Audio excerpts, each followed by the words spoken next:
Welcome to Congress in Context, your dedicated deep dive into the legislative whirlwind shaping our nation. Glad to be diving in. Today we're cutting through the noise, really, to understand some truly significant moments from recent congressional activity. We're drawing specifically from the Congressional Record of July 30, 2025. Yeah, quite a snapshot. Our mission is clear. We'll unpack key legislative highlights, analyze the political dynamics, and, I think most importantly, explore their real-world implications for you, our listener. Okay, let's unpack this. We've got a fascinating set of discussions that truly offer a snapshot of the major debates shaping our country right now. What's fascinating here, I think, is how these seemingly disparate conversations actually connect, to the bigger picture of policy, economics, even global events. We'll explore not just what was said, but why it matters to you. Absolutely. Kicking us off is a very heated legislative showdown over what some are calling the One Big Beautiful Bill Act. That's the name they're using. From the Republican side, Majority Leader Senator Thune described its primary goal as preventing a massive $4 trillion tax hike. He says that would impact a typical family by about $2,500 next year. That's a significant number they're putting out there. This bill aims to make the 2017 tax relief permanent. And it even includes new measures, like no tax on tips or overtime, plus substantial death tax relief. Right, the death tax part is pretty significant, too. Beyond taxes, Republicans highlight sorely needed funding for military readiness, the largest ever investment in border security. Which includes the border wall, right? Yes, Yeah. wall and thousands of new Border Patrol agents. They also claim it delivers $1.5 trillion in savings. By trimming waste, fraud, and abuse. That's the claim. Through measures adhering to specific Senate budget rules, the bird compliance savings. Got it. For them, it's about unleashing American energy production and, fulfilling a mandate. Okay, but the striking contrast lies in the Democratic perception. It's really night and day. Right. Critics are calling it the big, ugly betrayal, or even the beautiful for billionaires bill. Strong language. Very strong. And at the heart of their argument are what they see as the largest cuts to Medicaid in history. How much we're talking? Over $1 trillion in proposed reductions. They estimate it could, quote, rip away health care for more than 15 million Americans. Some estimates go higher. Wow. And they link it directly, Yeah. saying it's all to pay tax breaks to billionaires. And the concerns extend beyond Medicaid, don't they? They absolutely do. Democrats point to what they're calling a sneak attack on Medicare. A sneak attack? How so? Well, by adding an estimated $3.4 trillion or maybe more to the national debt, the bill triggers the statutory Pay-As-You-Go Act, PA-GO. Ah, POA Go. Right, which automatically mandates cuts to offset new spending. So this could lead to over $500 billion in Medicare cuts over the next decade. That's significant. Hugely significant. And there are even reports citing Treasury Secretary Bessent about discussions to privatize Social Security. Despite earlier promises not to touch it. Exactly. Potentially making it harder to claim benefits. So the expected outcome, according to Democrats, is a big jump in health insurance costs for millions. We heard some powerful stories mentioned, too. Yes, really hitting home. Like Mary, a constituent whose 52-year-old son is battling colon cancer and relies on Medicaid, she feared it would be a, quote, death sentence if taken away. Heartbreaking. And Frank, with an autistic son on Medicaid, pleaded against these cuts, highlighting just how personal these impacts are. Now, one specific point Republicans emphasize is the inclusion of common sense work requirements for able-bodied, childless adults for Medicaid recipients. Right, the work requirements. This raises an important question, though. What's the real-world impact of requirements like that? Do we have examples? We do. We could look at the Arkansas example from back in 2018. When they implemented work requirements for Medicaid, 18,000 people lost their coverage. Okay. But here's the surprising takeaway. The vast majority actually met the underlying requirements. They just couldn't navigate the complex, often costly, bureaucratic reporting process. So it wasn't about not working, it was about the paperwork. Largely, yes. And those who lost coverage, they were less likely to afford medication, they delayed needed care, and ultimately that strained emergency rooms. And beyond that, cuts of this magnitude could devastate healthcare infrastructure. We're talking potentially closing hundreds of rural hospitals, nursing homes nationally. You mentioned specific states. We heard about Hannah from Nevada, a young girl with congenital kidney disease and diabetes. Her insulin would cost more than her family's mortgage without Medicaid. Wow. And in Minnesota, where 1 in 5 people rely on Medicaid, stories like Robbie's, who's thriving with a disability waiver really illustrate how critical these programs are for independent living. Here's where it gets really interesting, I think. This entire very heated debate is unfolding precisely 60 years after these foundational healthcare programs were established. That's right. July 30, 1965, the day Medicare and Medicaid were signed into law. Quite an anniversary context. It is. And if we connect this to the bigger picture, it prompts us to consider, how does today's legislative activity reflect or maybe diverge from the original intent and impact of these programs? Historically, what was the impact? Well, life expectancy in the U.S. was only 48 years over a century ago. It climbed to 70 when Medicare and Medicaid passed in 65, and it's around 78 today. That's a big jump. It is. Some senators, like Senator Markey, directly attribute 30 years of bonus life to these programs. And the politics back then. It's also noteworthy that Republicans historically opposed these programs. There were votes against them in 1965. Echoes of later debates. It parallels the Affordable Care Act debate in 2009, doesn't it? We saw that memo from Republican pollster Frank Luntz advising to call it government takeover. Because focus groups found it generated fear. Exactly. Yet, when people were asked about specific features like covering pre-existing conditions, free preventive tests, kids on policies till 26, tax credits, around 80% supported those exact features. So framing is key. It's a powerful illustration of how framing can shape public perception, often overshadowing the actual policy details. We also noted resolutions from the Louisiana legislature. Yes, urging Congress to act on Medicaid cuts, among other things related to health care in their state. Okay, let's shift our focus now. Let's talk about the economic wins, buffeting the nation, starting with the ongoing tariff tug-of-war. Right. This is another big one. Some are framing this as a big business war that's turning Main Street into Pain Street. That's the phrase being used. And the data presented by Democrats suggests that Donald Trump's tariffs are, quote, weighing down the U.S. economy and spiking costs for small businesses and families alike. Any specific numbers? Well, a Yale Budget Lab analysis, for instance, estimated the average U.S. household could lose $2,400 annually because of this. That's not insignificant. Not at all. We heard about price increases across the board. Homes up over $10,000 potentially.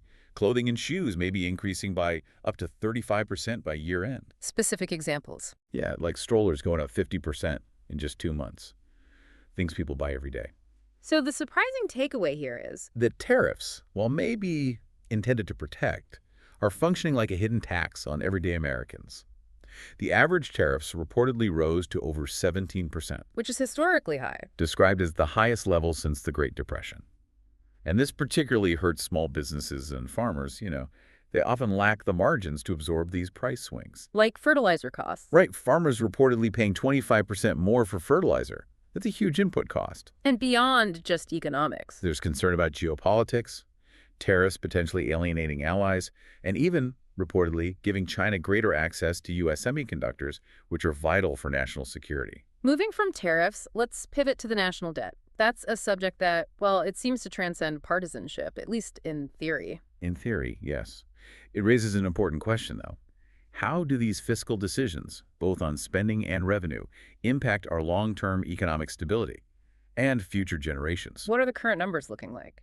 As of recent reports, the national debt totals $36.7 trillion. Wow. How does that compare? It's over triple the 2009 levels. Translates to more than $107,000 per American. And the projections? By 2029, the debt as a percentage of our economy is expected to be the highest in history, and interest payments alone. They're set to exceed all other spending, except Social Security, within about a decade. So linking back to the big bill. Critics of the One Big Beautiful Bill are calling it the One Big Deficit Bill. Yeah. They point out that the two largest deficits in the nation's history came from the previous Trump administration. So the underlying insight here is that regardless of political stripe, I think, unchecked national debt poses a looming challenge. It could really impact future generations' economic opportunities. Now, connecting these economic discussions to the emerging field of artificial intelligence, there's a fascinating debate brewing about its energy needs. It's true. AI requires literal power, energy, electricity, to power these incredibly powerful computers. How much power are we talking? A New York Times story was cited suggesting that in the next 5 years, new energy demand, including AI, could be like adding another California to the electric grid. Another California? That's huge. It's massive. And there's concern the U.S. risks losing the AI race without breaking its dependence on foreign minerals and energy. especially with current energy grids described as stressed, stretched, and strained. And the politics around this. Divided, I assume. Oh, quite divided. Democrats argue that the current administration's policies, like halting offshore wind permitting, kill growth in renewables. Renewables supplied 95% of new energy last year, they say. And they link it to bills. Yeah, arguing it raises utility bills, contributing to what they call climateflation. And the Republican counter. Republicans, like Senator Thune, counter that energy prices rose 31% in the previous administration due to their policies. And they say the U.S. needs to unleash American energy production. They also mention Trump's AI plan. Right. Republicans highlight President Trump's AI action plan. It aims to release innovators from regulations, tear down barriers to data centers, encourage private investors, and specifically link America's AI future to its energy future. And the global context. China. They contrast this with China's World AI Cooperation Organization, which they describe as being about domination and control built on oppression, whereas the U.S. approach is framed around freedom, privacy, and innovation. Okay, let's dive deeper now into transparency, security, and justice. A major topic that has captivated public attention is the highly anticipated and controversial Jeffrey Epstein files. Right. What's fascinating here is the procedural aspect. Senate Democrats, particularly on the Homeland Security and Governmental Affairs Committee, are invoking this century-old Senate procedure. The rule of five. Exactly. It allows a minority of a committee to compel a vote. They're using it to try and force the Department of Justice to release the full Epstein files, claiming the DOJ has refused transparency. And there are claims against Trump. Critics state that former President Trump promised transparency as a candidate, but broke that promise, and that other officials allegedly failed to release documents, too. And his involvement. Furthermore, it's been alleged that Trump lied about being mentioned in the files, having supposedly been informed by the Attorney General back in May that he was. There's also a financial angle. Yes, Senator Wyden and the Senate Finance Committee have been investigating Epstein's financial network. They revealed over 4,700 suspicious wire transfers, totaling over $1 billion from just one account. $1 billion from one account. That's what was reported, and hundreds of millions from others. But is there bipartisan support for release? Some leaders said they support it. Well, House Speaker Mike Johnson and Senate Majority Leader John Thune have publicly stated support for transparency, saying things like, let the people decide, and more's better. But Senator Barrasso, a Republican, objected to a unanimous consent request for the actual Epstein Files Disclosure Act, calling it a Democrat distraction. So the broader insight. I think it shows how debates over high-profile information releases often become these flashpoints for partisan conflict, revealing underlying tensions about government transparency versus, political maneuvering. Okay, from the Epstein files, let's move to a nomination that highlights deep divisions over national security leadership. Joe Kent for director of the National Counterterrorism Center. Right. This nomination raises really significant questions about the standards of integrity and nonpartisanship required for leadership roles in the intelligence community, especially concerning, fidelity to facts and protecting national security. What's Kent's background? He has a 20-year military career, Yeah. Green Beret CIA officer, 11 combat deployments. Tragically, his first wife was killed in Syria in 2019. So a strong service record on paper. On paper, yes. But despite this background, Democrats expressed grave concern. Based on what? They cite allegations that he has, quote, chummed it up with white supremacists like Nick Fuentes, defended Hitler, rallied with a far-right paramilitary group, and hired a Proud Boy as a consultant. Serious allegations. Very serious. They also point to his alleged bigoted statements, like claiming Islam is based on conquest at its core and pushing racist replacement theory. And concerns about handling classified information. Yes, Kent is accused of discussing classified information in the infamous Signalgate chat, carelessly putting service members at risk and then lying about it under oath, a claim the Pentagon watchdog reportedly confirmed. The overarching concern here is how these allegations of partisanship, disregard for intelligence processes, controversial associations, how they might compromise a leader's ability to serve impartially in such a critical national security role. Okay, transitioning to another highly emotional debate. Let's look at the ongoing discussions over immigration policies, particularly concerning DACA. Yeah, this issue always highlights deeply personal stories and, intense political disagreement. What's the current administration's stance, as reported? The Trump administration has suggested DACA recipients should self-deport, and claim they have no right to be here, even threatening arrests and deportations. And then the criticism. Critics argue the administration isn't just focused on dangerous, violent criminals, but all immigrants. They cite IC data, which reportedly shows the vast majority arrested or detained are not actually convicted criminals. There's a personal story mentioned. A very powerful one. Javier Diaz-Santana, a DACA recipient, arrested by masked immigration officials in Los Angeles, whisked away to El Paso, Texas, facing deportation to a country he doesn't know, doesn't speak the language. Stark. It's described as a mass detention and deportation operation that critics say will be a stain, a dark chapter in our nation's history. And the Democratic response. They vow to fight for real and permanent protections for DACA recipients. So the debate really encapsulates It's a fundamental tension, I think, in American policy. Yeah. The enforcement of immigration law versus the humanitarian considerations for individuals who've grown up here in the U.S. Okay. Perhaps one of the most emotional and frankly highly divisive debates we witnessed involves U.S. arms sales to Israel and the deepening humanitarian crisis in Gaza. Yeah, this intense debate really illuminates the complexities of U.S. foreign policy, balancing allied support with humanitarian concerns and the real implications of arms sales on the ground. How bad is the situation described in Gaza? It's described as a moral tragedy and a strategic abomination. Reports indicate 60,000 Palestinians killed, 143,000 wounded in 21 months.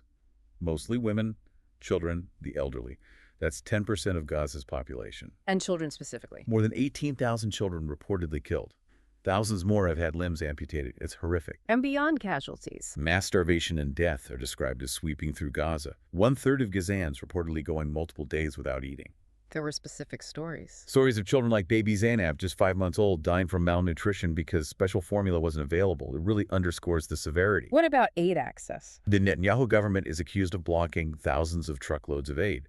The World Food Program reports nearly half of aid convoys blocked. But Netanyahu denies starvation. He claimed no starvation in Gaza, but even Donald Trump disputed that, saying, quote, "There is real starvation in Gaza. You can't fake that." And Senator Sanders took action. Yes, Senator Sanders introduced resolutions to prohibit the sale of specific weapons, including 1,000-pound bombs and JDAM guidance kits. Those are precision-guided bomb kits. Arguing what? Arguing these violate international law by enabling civilian casualties and blocking aid. There was another specific weapon concern. Yes, tens of thousands of fully automatic rifles destined for the Israeli National Police.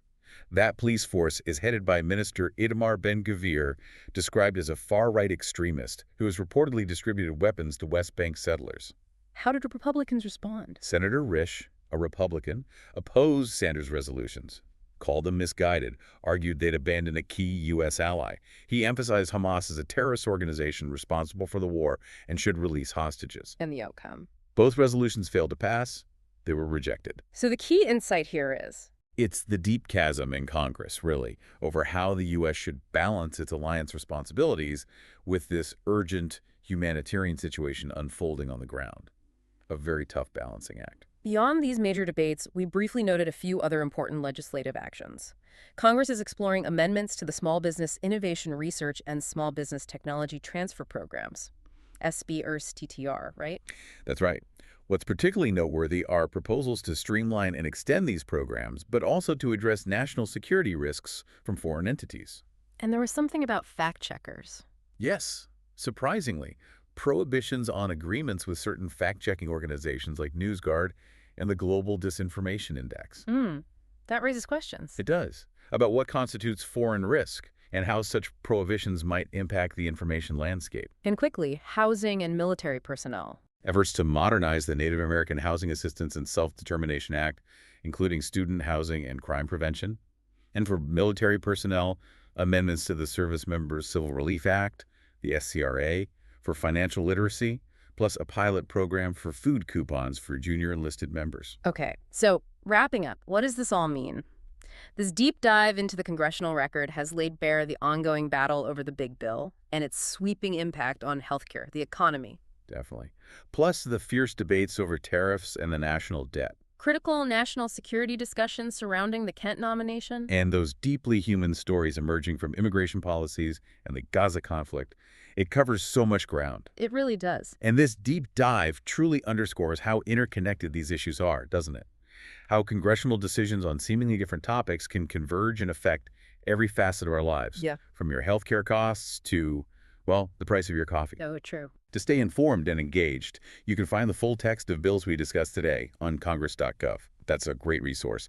You can track specific votes, legislative progress there too. Essential for staying informed. And this raises an important question for you, listening. How will you use this knowledge to engage with these issues? Maybe consider reaching out to your representatives. Share your perspective on these vital matters.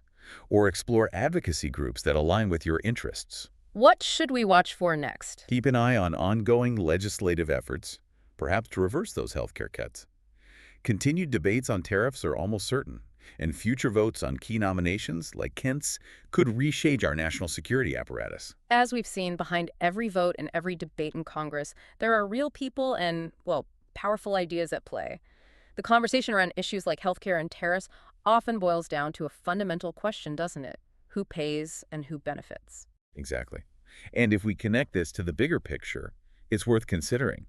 How do these policy debates, particularly those framed around these big bills and their impacts, how do they shape our collective understanding of shared responsibility and, really, the role of government in our daily lives? A lot to think about. Thank you for joining us on another deep dive into the heart of congressional activity. Always insightful. We'll see you next time.